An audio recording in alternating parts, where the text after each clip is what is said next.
Good morning students. बच्चों अज आप शुरू तो फिर रिवीजन स्टार्ट करिए। अपने 3 चैप्टर कंप्लीट हो गए ना, 1 2 3 जेडे भी फस्ट वाले स्टार्टिंग वाले। मैं फिर फस्ट चैप्टर तो तुहानूं दोबारा तो समझाऊँगा हर एक चीज़। जेडे बच्चे नवे ऐड होए आ वो शुरू तो नोट्स बना लिओ, शुरू तो काम करना स्टार्ट कर दिओ। जिन्हों ने पहलों काम किया होया नोटबुक के उपर वो रफ के उपर दोबारा खुद सॉल्व करके वेख लेना, नाले वीडियो ध्यान ना देख लिओ, जिथे मुश्किल आवे क्लीयर करी जाओ।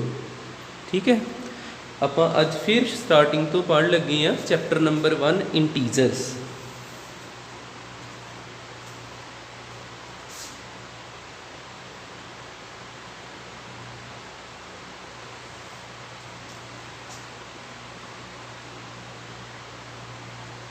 Chapter first integers.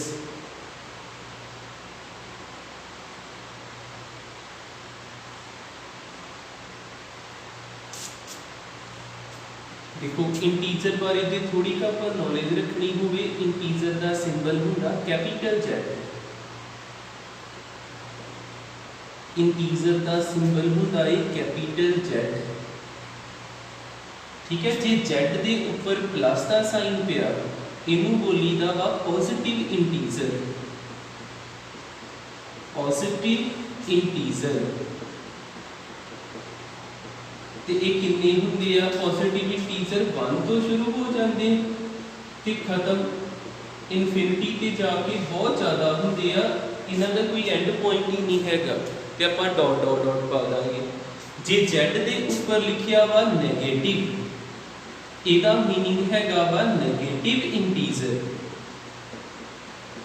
Negative integer ते नैगेटिव इंटीजर के तो शुरू होंगे -1 तो -2 -3 ते कोई इन्हां दा खत्म होने का पॉइंट ही नहीं हैगा। जिथों तक नंबर जाणगे उत्थों तक ही जाणगे। एक टाइप होर हुंदी जीरो इंटीजर। ठीक है, उहदे लई सिंपल आपां जीरो भी कह देना। जीरो भी एक इंटीजर है। जीरो ना नैगेटिव होंदा ना पॉजिटिव होंदा, याद रखियो। ठीक है, जीरो आप एक वखरा ही नंबर है, ना ये नैगेटिव होंदा ना पॉजिटिव होंदा। इन्हां तिन्नां नूं कंबाइन करके लिखिए कि आऊगा ये नैगेटिव भी होंदे, जीरो भी होंदा ते पॉजिटिव भी होंदे। जेड दा सिंबल है, ये नैगेटिव भी होंदे, जीरो भी ते पॉजिटिव भी होंदे। क्लीयर? जेकर आप नैगेटिव की गल करिए तो ये कभी इधरले बन्ने खत्म नहीं होंगे। इत्थे लिख लीए -2 -1 जीरो आ जाता, 1 2 ते पॉजिटिव भी कभी खत्म नहीं होंगे। क्लियर हो गया? इंटीजर की डेफिनेशन वगैरह जो आप बनानी हो, एक सिंपल नंबर ही है, कोई डेसीमल वगैरह नहीं आता। ये 3 किस्मां दे होंगे, पॉजिटिव नैगेटिव ते जीरो इंटीजर। इत्थे ही इहदी सिंपल इंट्रोडक्शन एक। इस तो बाद आप एक्सरसाइज वगैरह देखते हैं ये की किया गया।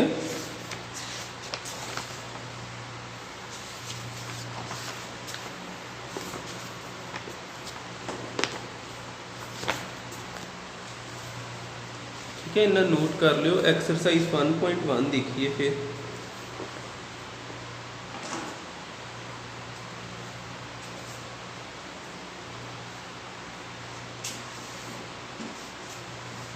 वीडियो पॉज करके नोट कर लो जी, पता ना लगे। अगे देखियो एक्सरसाइज 1.1।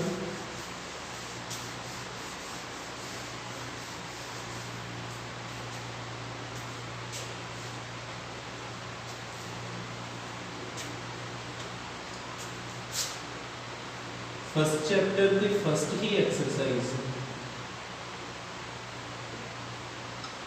1.1। फर्स्ट क्वेश्चन है, following number line show the temperature in degree celsius at a different places on a particular day. First question दे विच एक नंबर लाइन दिती है आपां। फर्स्ट क्वेश्चन दे विच अपने कोल हैगी आ एक नंबर लाइन, जिहदे उपर की मार्क किया गया वा।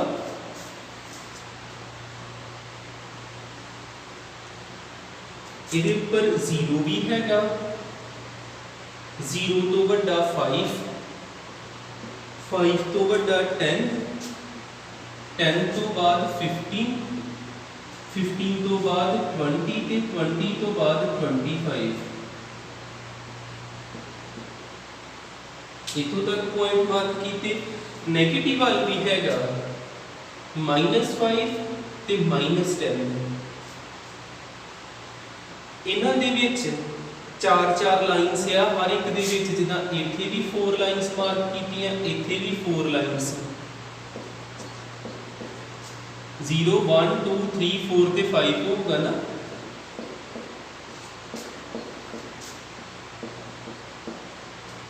लास्ट वाले भी 4 लाइन्स। पहले उन्होंने क्या वा इत्थे किसी शहर का नाम लिखिया वा लाहौल स्पीति करके। इस जगह पे शहर का नाम है लाहौल स्पीति।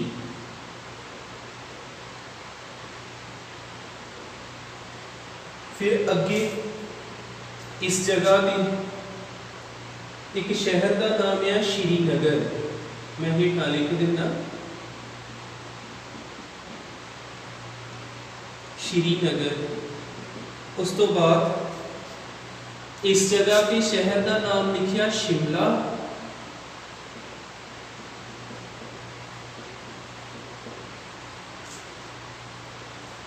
फिफ्टीन के लागे इस जगह पे शहर का नाम लिखिया ऊटी।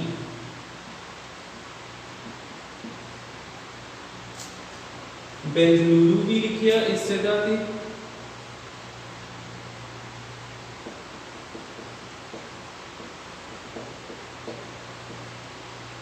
ये अपन इवन ही क्वेश्चन दे विच इन्ना एक नंबर लाइन दिती है जिहदे ते वख-वख शहरां दे नाम दिते ने। हुण अपन फस्ट क्वेश्चन दे ये तापमान वगैरह वा डिग्री सैल्सीयस विच। फस्ट क्वेश्चन दे विच उन्होंने कहा वा observe this number line and write the temperature of places marked on it। First question में उन्होंने की किया ए पार्ट विच क्या वा observe this number line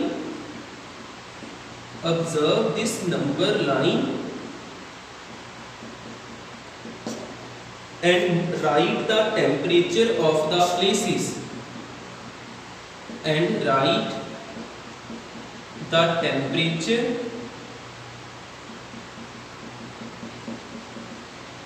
जिथे भी बोर्ड के उपर लाइट पवे तुहानू दिखे ना, मेरी आवाज़ तो सुनती पई ना, उहदे तो अंदाजा ला लिओ उत्थे की लिखिया होगा। Write the temperature of the places marked on it.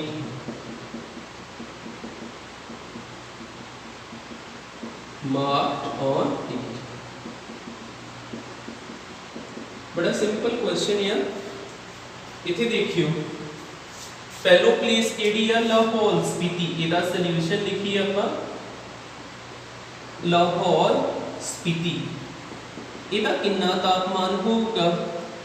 अब देखो अब -5 -6 -7 -8 होना जे आपां नंबर लाइन चज ना देखांगे। -8 डिग्री सैल्सीयस काफ़ी ठंडा है, काफ़ी हेठा तापमान है। उस तो बाद आ गया श्रीनगर का कितना तापमान होगा? इनू ही ऑब्जर्व करिए। आ 0 ही 1 ते 2 डिग्री सैल्सीयस सॉरी 0 -1 -2 0 तो इधर नेगेटिव होने ना -2 डिग्री सैल्सीयस। इस तो अगे आ गया शिमला। इहदा तापमान कितना होगा? पूरा 5 ते आए 5 डिग्री सैल्सीयस। उस तो बाद ओटी ओ फिर छोटा ओ टी वाई। ओटी का तापमान कितना होगा? देखो 10 या 11 12 13 14 डिग्री सैल्सीयस। तो एक तो बाद आ गया बेंगलुरु। बेंगलोर कह लो, बेंगलुरु कह लो। बेंगलुरु का तापमान कितना है वा 20 तो बाद 21 ते 22 degree celsius. First question first part देखो कंप्लीट भी हो गया। कितना सिंपल ही नंबर लाइन तो ऑब्जर्व भी करना है आप। इस तो बाद B part which is the temperature difference what is the temperature difference between hottest and coldest place among the above. B part B part दे विच उन्होंने की पूछया वा what is the temperature difference, what is the temperature difference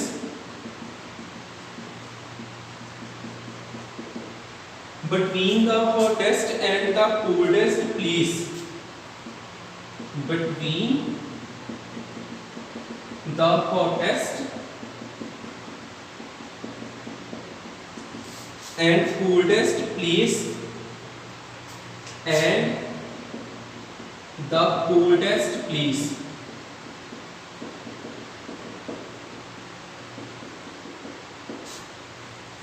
कितना तापमान का फर्क है एक ठंडी जगह ते एक गर्म जगह च। सब तो गर्म जगह केड़ी आ बेंगलुरु, सब तो गर्म जगह हैगी आ बेंगलुरु। इहदा तापमान हैगा वा 22 डिग्री सैल्सियस तक। ठीक है, यह है कि जी हॉटेस्ट प्लेस। उस तो बाद सब तो ठंडी जगह वा लाहौल स्पीति ते इहदा तापमान हैगा -8 डिग्री सैल्सियस। यह है कि कोल्डेस्ट प्लेस। हुण आपां की पता करना टैंपरेचर डिफरेंस। आपां किहड़ी चीज़ पता करनी है टैंपरेचर डिफरेंस।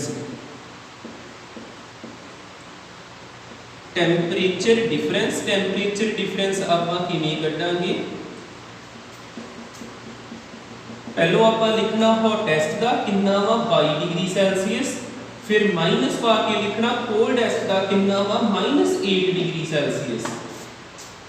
ठीक है ना, वह माइनस नाल पाना है 22 डिग्री सैल्सियस। उस तरह माइनस माइनस प्लस हो गए 8 डिग्री सैल्सियस।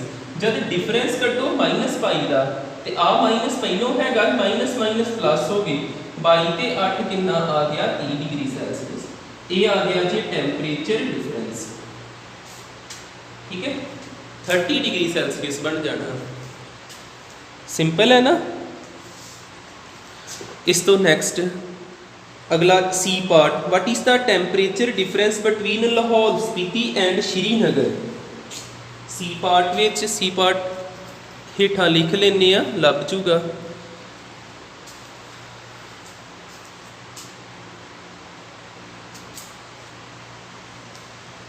इस जगह पे लिखना सी पार्ट में उन्होंने किया what is the temperature difference, what is the temperature difference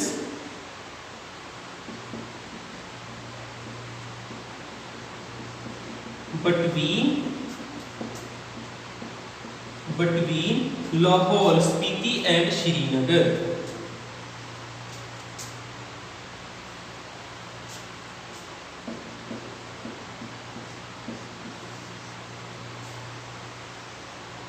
between Lahaul Spiti and Srinagar.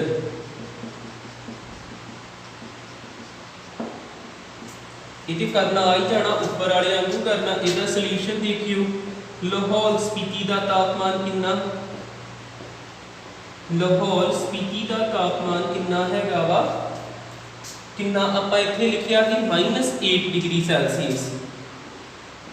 ते श्रीनगर का तापमान कितना हैगा, श्रीनगर का तापमान कितना हैगा -2 डिग्री सैल्सियस। ते इन्हां च टैंपरेचर डिफरेंस,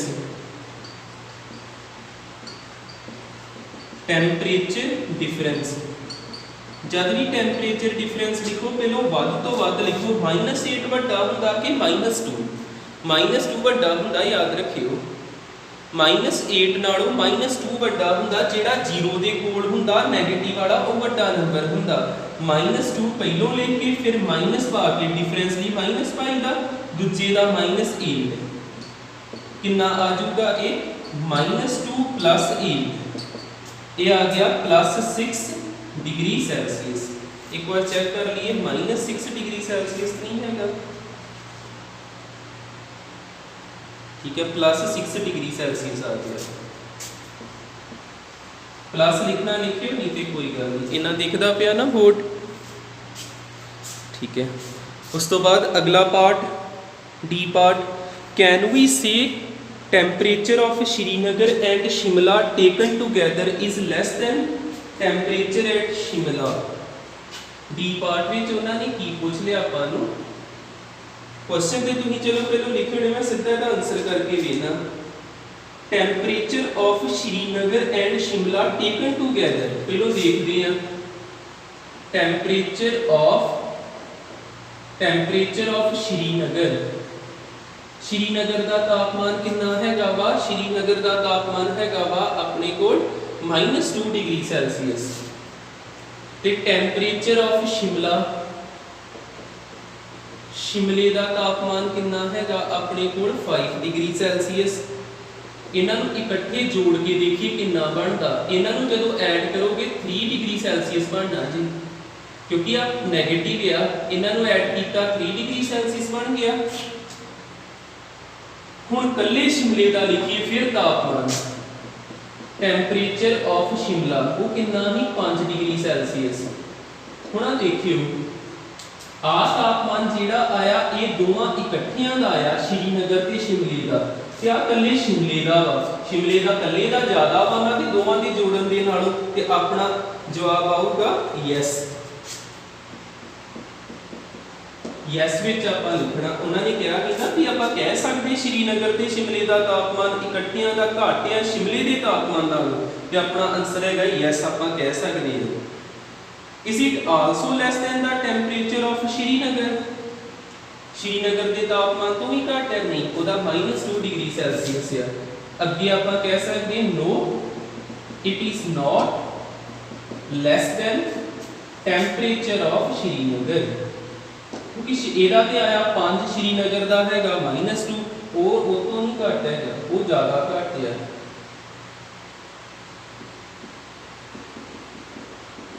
इतने अपना फर्स्ट क्वेश्चन कंप्लीट होया। इदा मैं थोड़े थोड़े समझाई जाने ने डेली ते नाल नाल करी जाएगा। मैं तुहानू जिवें क्या ही भी सैटरडे तुहाडा 3.4 का टैसट होना, वो रहन दे। हुण जिहड़ा जिहड़ा समझाउणा ओदा ही टैसट करी जाओ। सैटरडे सिर्फ पहले क्वेश्चन का टैसट होगा, इको क्वेश्चन का। ਚੱਜ ना कर लियो, कर लो नोट ਇਹਨੂੰ।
ठीक है, हो गया ना।